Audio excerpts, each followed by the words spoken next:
Welcome to Guardians of the Data. I'm your host, Ward Balzerzak. Each episode will explore the passions, expertise, and real world experiences of security leaders who are helping the future of data security and governance. Guardians of the Data is made possible by support from Centra. To learn more about our AI powered data security platform, please visit centra.io. Let's dive in. Welcome back to another episode of Guardians of the Data. My guest today has almost 30 years of experience in the industry across consulting and large enterprise. Currently, the enterprise data protection leader in a large financial services organization. Anand Pal, welcome to the show.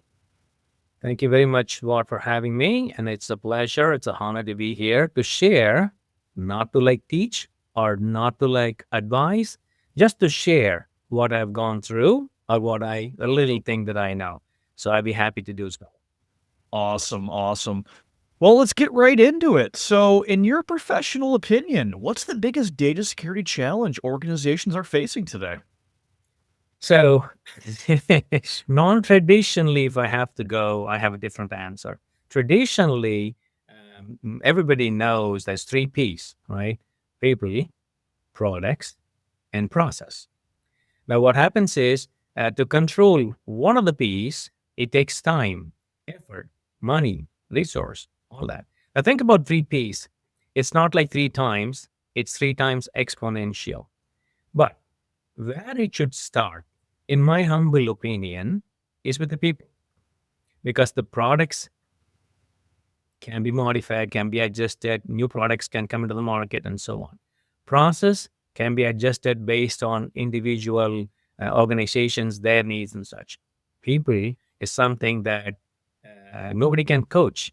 For instance, I was coaching my son's soccer team. One of the parents come running and say, "Can you coach my son to be brave? Because he's just moving away from the physicians because of the fear." And I said, "Unfortunately, I cannot coach how to be brave. I can only coach technique." So that's very important. And that being said, one of the topmost things comes to my mind when it comes to people is education. When I say education, it's not the primary, secondary, or the college level or the master's or PhD level education, not that. The very basic education in terms of data and the importance of data. So when I was teaching data security to various customers, I just simply purposely asked this question. I go to the whiteboard and say, can one of you tell me your social security number, and I'll tell you how to protect it. And I go take my pen and go to the whiteboard, and I look around. I see a little bit of a silence, and I say, "Anyone?" And then somebody starts to say, "Oh, 4-3." It's like, hold on. So that's the first thing. And second thing is I also tell how serious it is. So yes, data is useful, but more than likely in this time and age, the abuse of data is more existing than the use of data itself. And so I tell people simple example. You go to a doctor's place or a clinic or an hospital. You don't need to provide social security number. In the form it is. So the whole structure itself is incorrect. Why do you put social security in the form if it is not to be shared excepting for government regulations and requirements? Government reporting regulations is the only thing, maybe the banking, maybe your W-2 statements and such, they require the SSN, nowhere else. What hospitals need, doctors need, clinics need is the insurance number, the member ID and such. It's HIPAA, it's PHI, that's fine. So the understanding at a very high level, the type of data. So if you think about it, it's PII, PHI, PCI, and so on and so forth. So those are domains, in my humble opinion, that can be different names given to it. And then the second thing is the type of regulation. That is PCI Council, that is GDPR, that is Law 25, and that is CPRA, the more prevailing. The CCPA is still being talked about, but CPRA, the next release version, and there's many of them.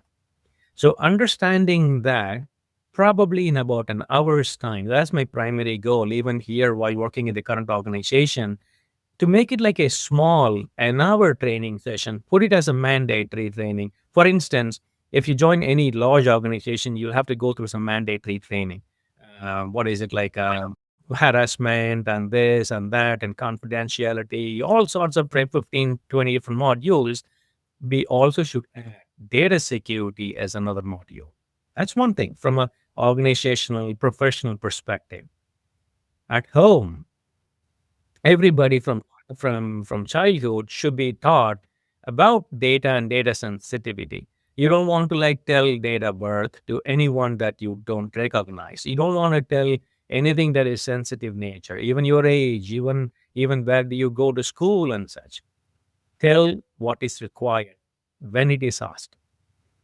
That's also part of education, right? So that's one thing. Second thing, that's people, product. There is one too many products that always leads to confusion, but it also provides competition.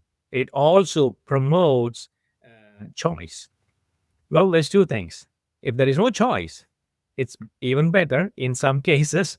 If you have provided choice, it leads to confusion. Which one should I take? What is more performant? What is more cost effective? And so on and so forth. But at least that's bound by a technical barrier, not by something that we cannot control, which is people. Then the process. I was just sending an email yesterday. In the name of process, an hour's worth of work had taken 2 weeks and it is not moving anywhere yet. Process should help people standardize certain things. Process should not stop even the basics. So, process is something that needs to be improvised. People should be educated, or people should find themselves into certain areas where they go get to know about data security, the importance of data security. High level is good enough. And in between the products, it's a choice. That's where I think data security finds a space. Now, what happens is AI everywhere. You don't need to know anything. AI will do it for you. Well, it is not true. To an extent, it helps, but it is not true.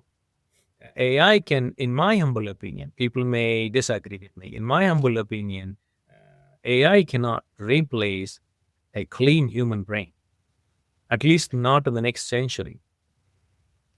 The most complex machine that ever invented or discovered or created, whatever that is right term to put it, is the human brain.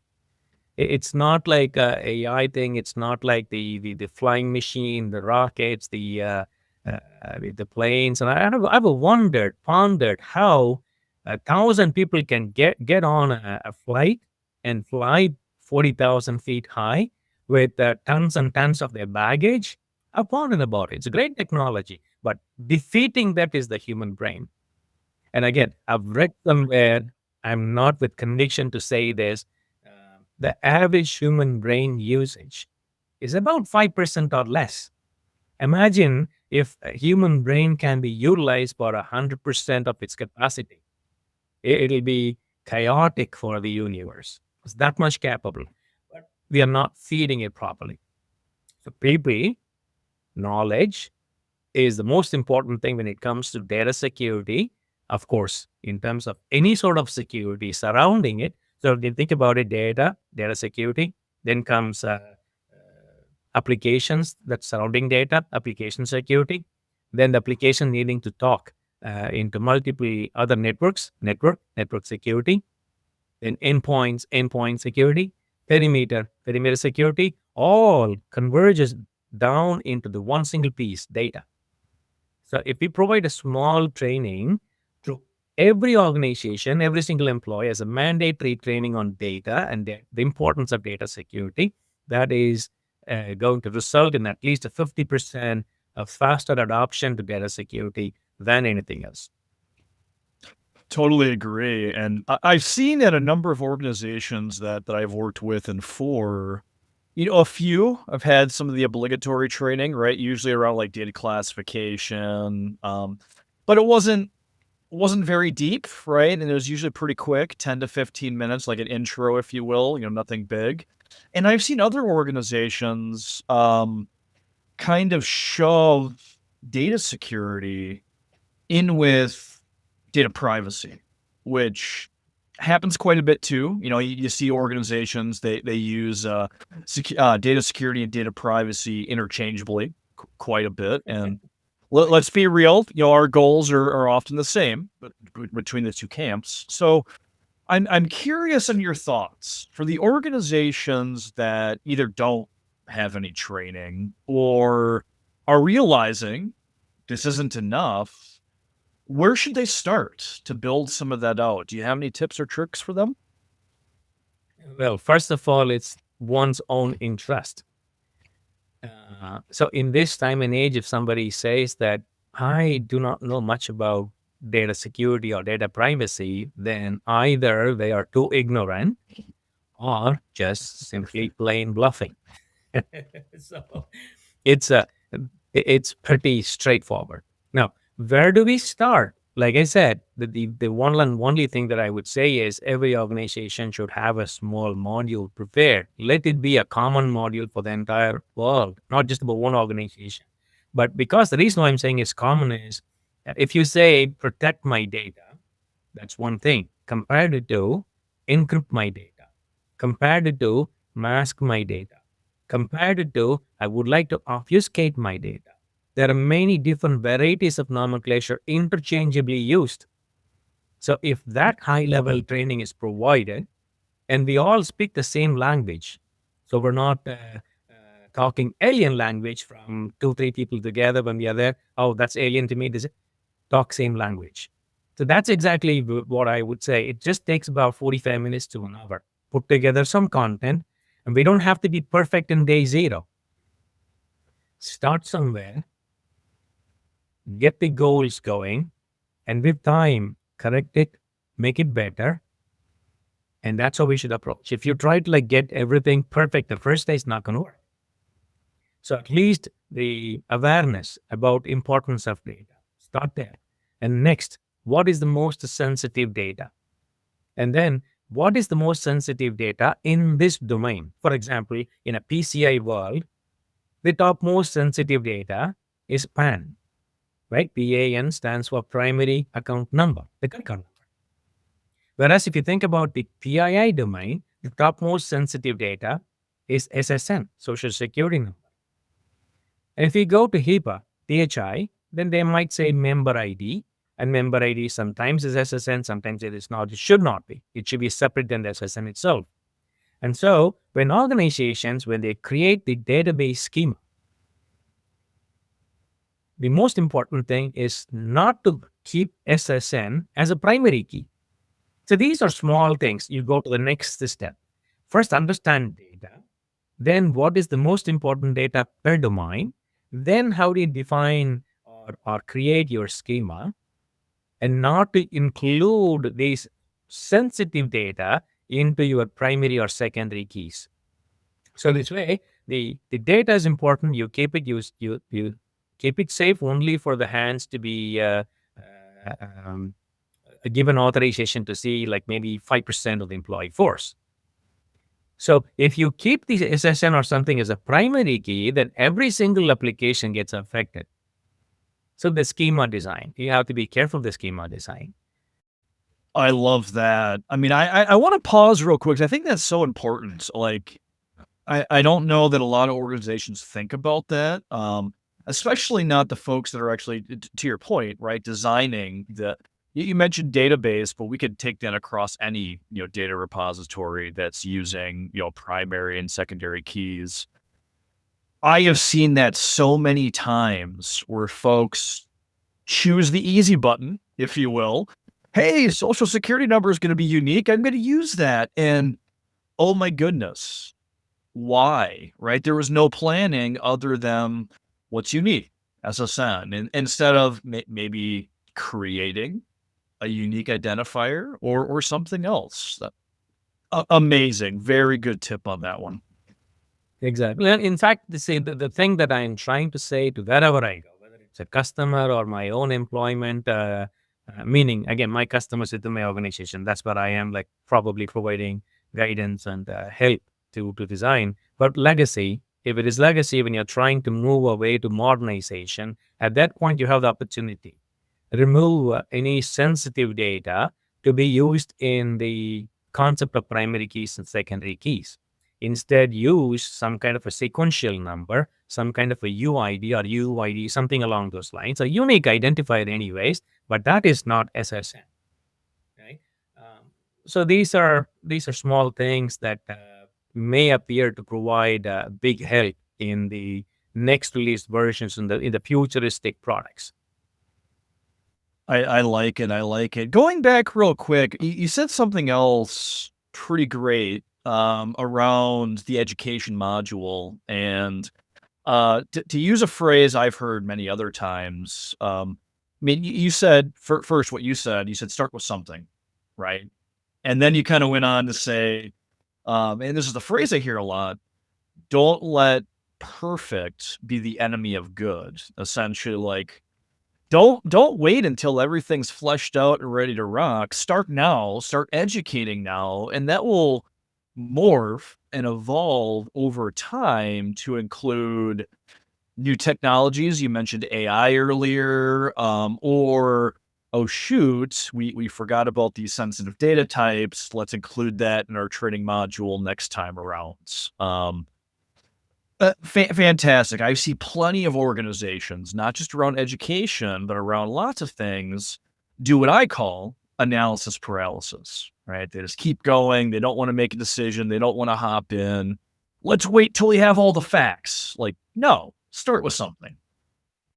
That's one thing. In terms of education, start with one thing and slowly build on. Yes, because that is not going to have any material impact in the negative way, because education is education, right? That's not going to impact any systems or processes or going to leak anything security wise. It's just education.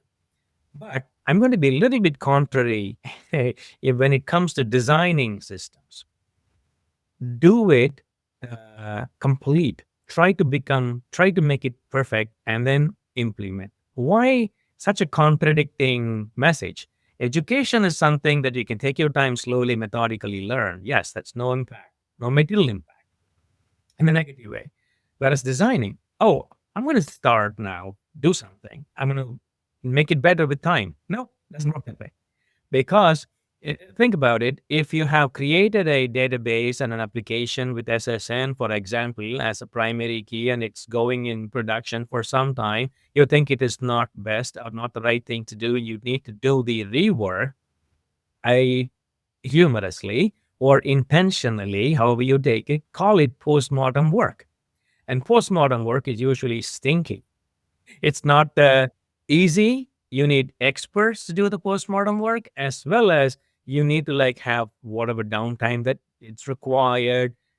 There is some loss. There is some reimbursements to be made for that loss of time or loss of data or whatever it is. It is not easy. So what I tell to my customers and to my fellow friends here is, before you design a system, take your time.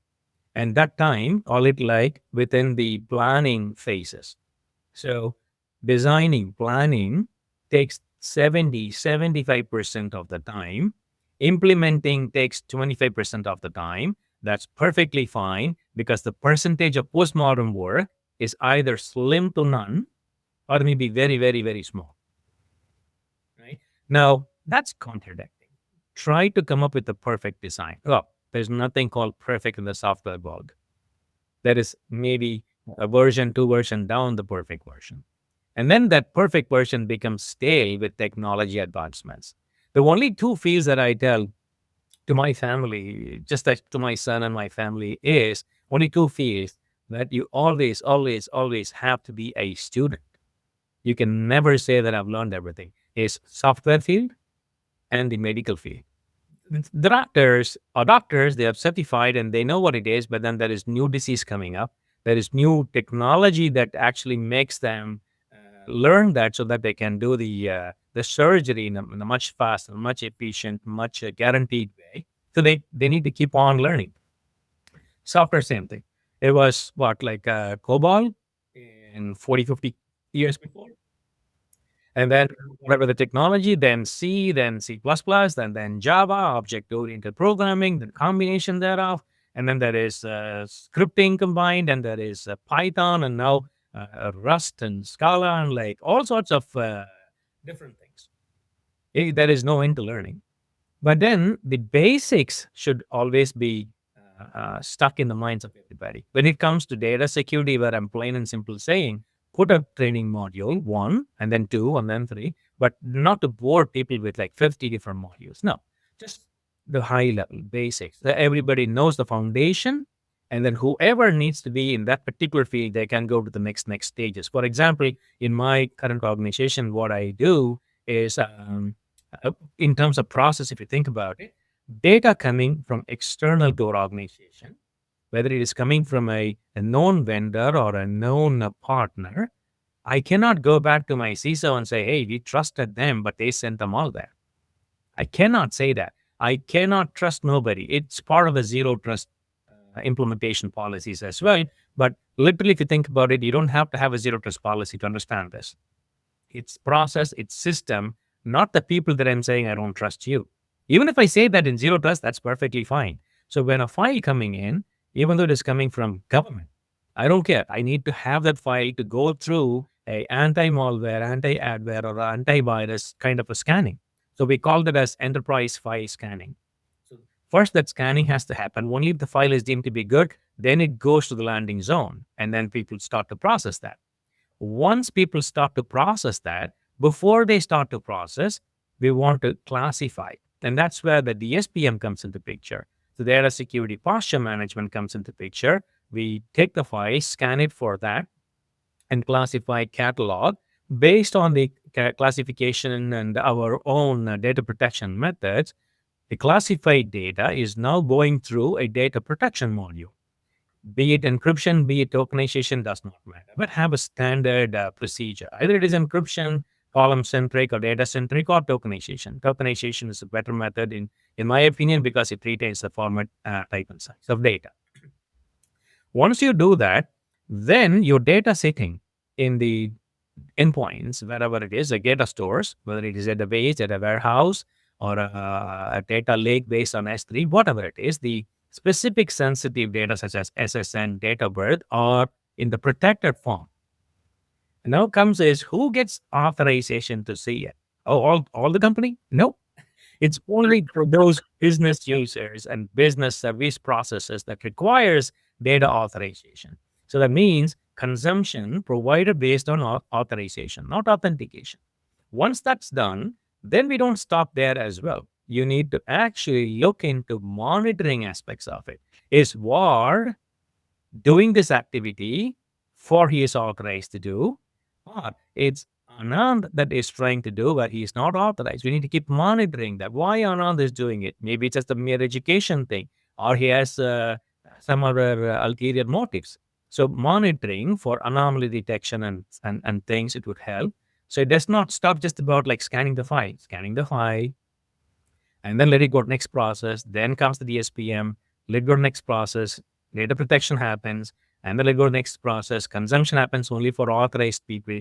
And the next thing is we're not stopping that, we're monitoring all the activity to find anomalies just in case, and logging, make sure that the logs, when all these process applications, when they do, the logs do not contain sensitive data.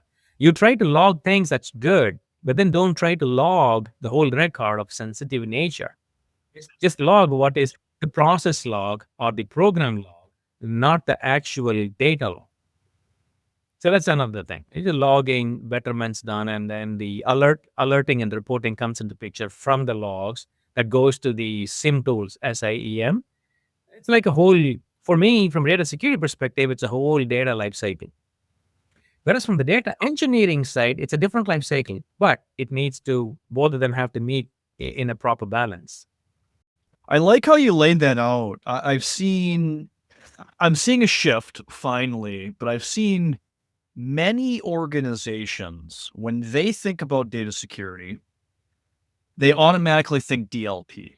They think about data leaving, right? They think about the perimeter. I got my data in, I don't want to get it out. And because it's not easy, which is why I love this space because it's not easy, they completely ignore the internal. Everything that you just laid out for that use case, data coming in. I like how you said it. It's kind of the zero trust, where I'm not going to trust it. We're going to bring it in. We're going to initially scan it for, malcode and whatnot. Then it's going to hit a landing zone, yada, yada, yada. So many organizations do not do everything after the scanning, right? They don't do the classification. What the heck is it? They don't do the access validation.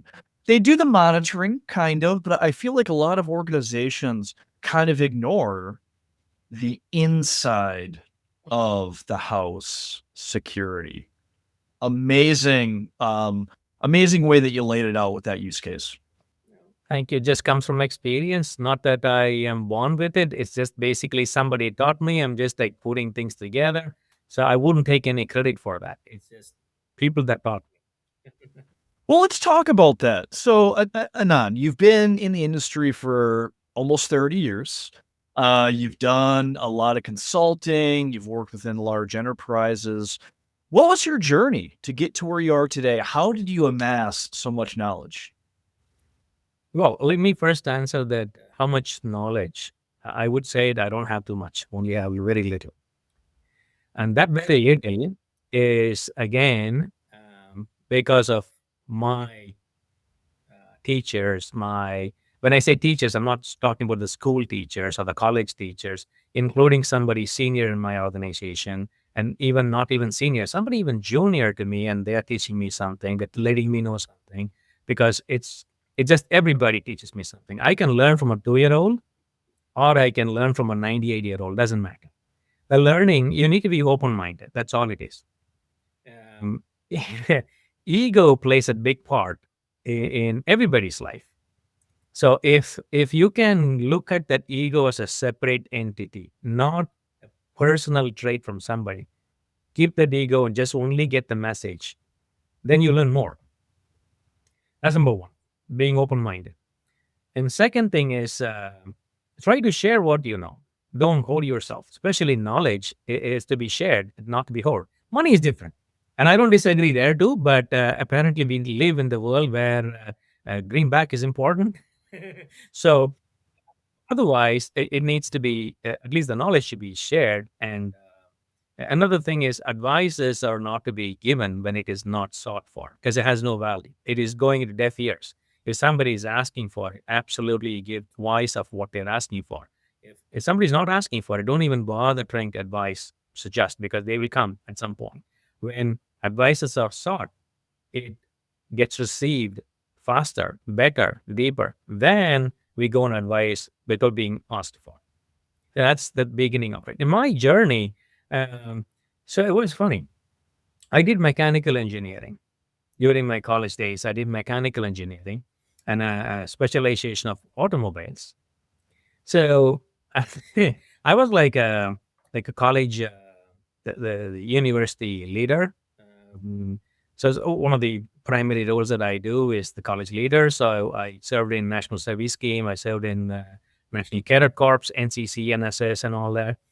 And so because of that, I am authorized to go into multiple buildings, not just my mechanical department. So the principal hands over a small letter, give it to the HOD of the computer science department. I go and I go to the door. The door is locked. Mechanical engineering department is open. It's just like wide open. This is locked.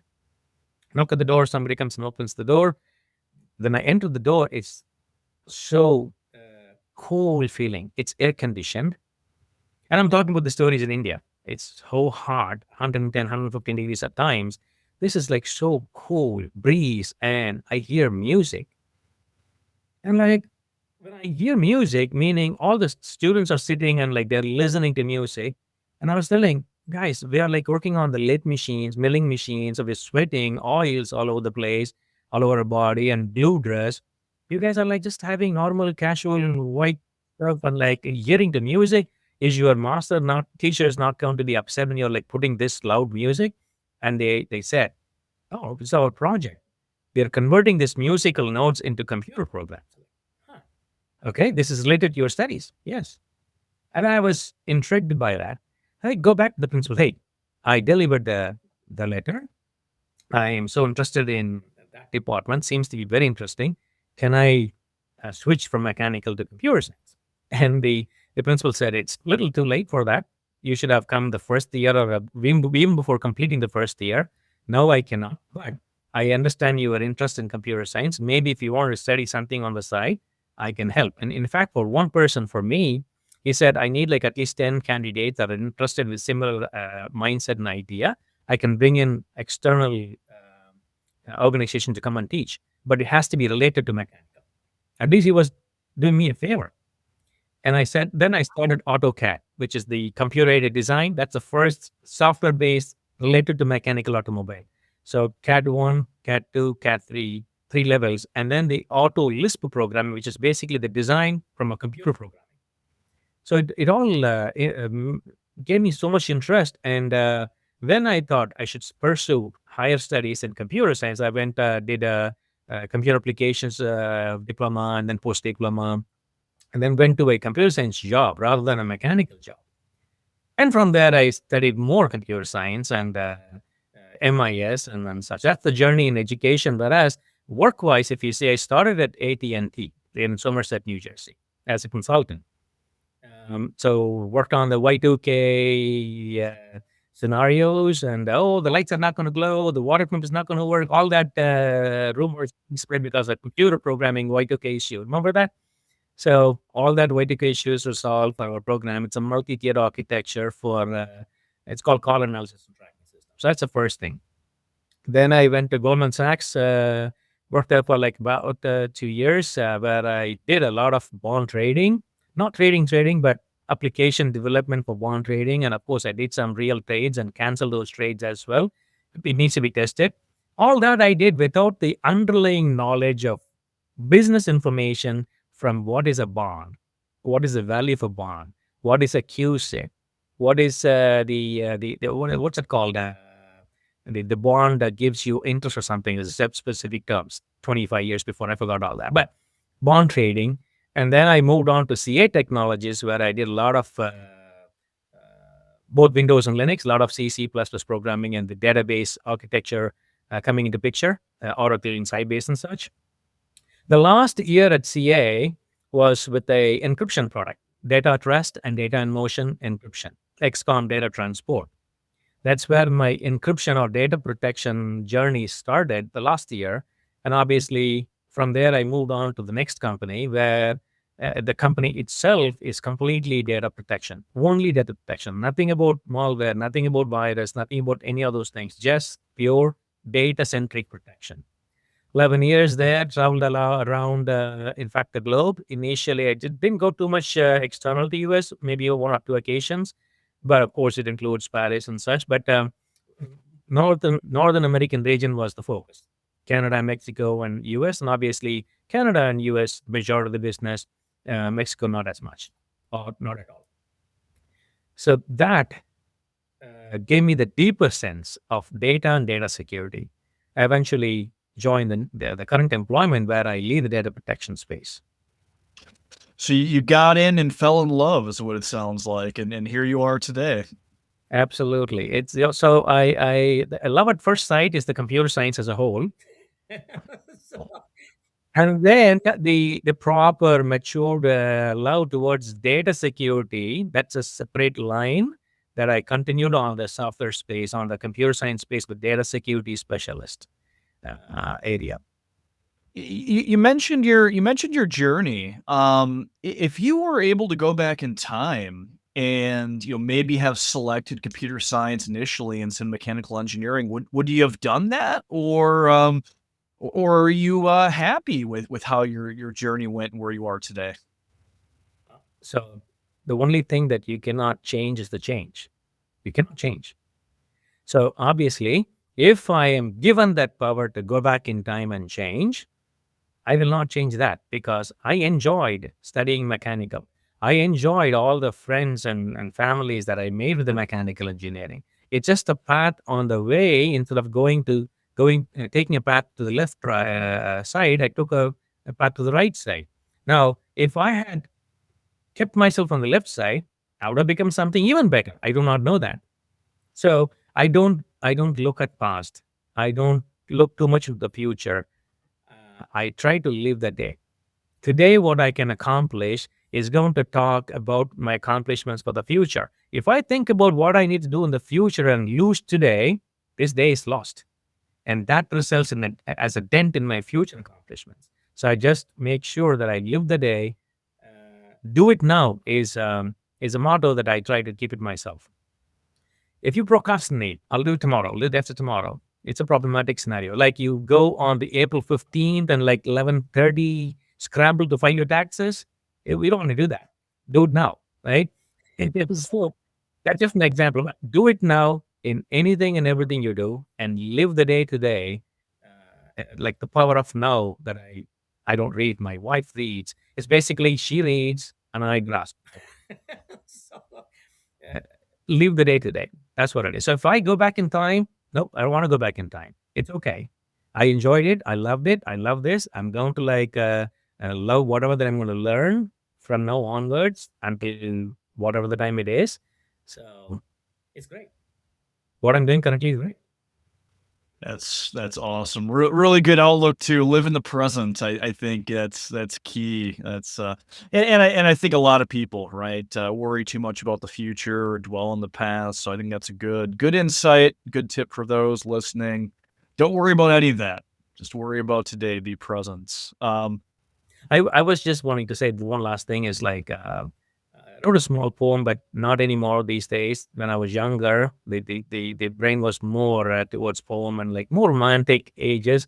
So in that, I say like past is like rust. It's powdered, no use. Don't think about. Yes, you need to learn from mistakes. That's a different story. But don't keep thinking about past. Past is rust, gone, no use.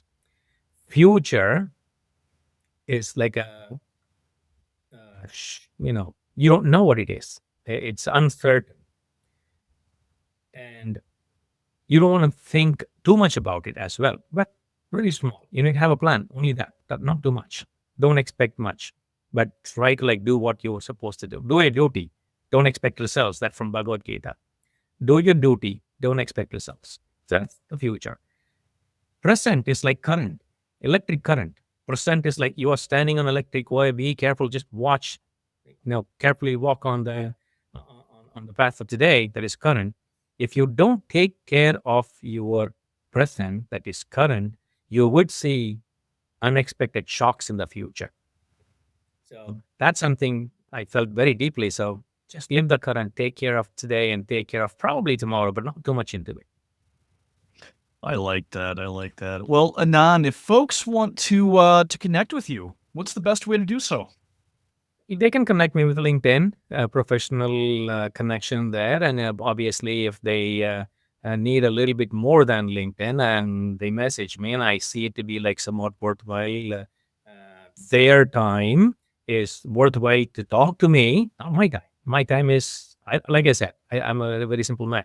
If their time is more valuable and they find a little time that they want to talk to me to get little share of whatever the very minuscule thing that I have, I'd be more than happy to share my telephone number or email address at that point, and separately they can reach out. That's the best bet. Or email, like emails is there. That's great. That's great. Well, Anand, this has been a great conversation. Thank you so much for joining me today. Absolutely. It's a great pleasure, and thank you for having me. Of course, of course. And big thank you to the audience. We hope you enjoyed the episode today and learned something. Please tell others in your network to follow and listen. This has been another exciting episode of Guardians of the Data. See you next time. That's a wrap on another episode of Guardians of the Data. Thanks for tuning in. For show notes and more, visit guardiansofthedata.show. Guardians of the Data is made possible by support from Centro. To see how we help organizations discover and classify all of their data accurately and automatically while quickly achieving petabyte-scale data protection without the fuss, please visit centro.io. Catch you next time.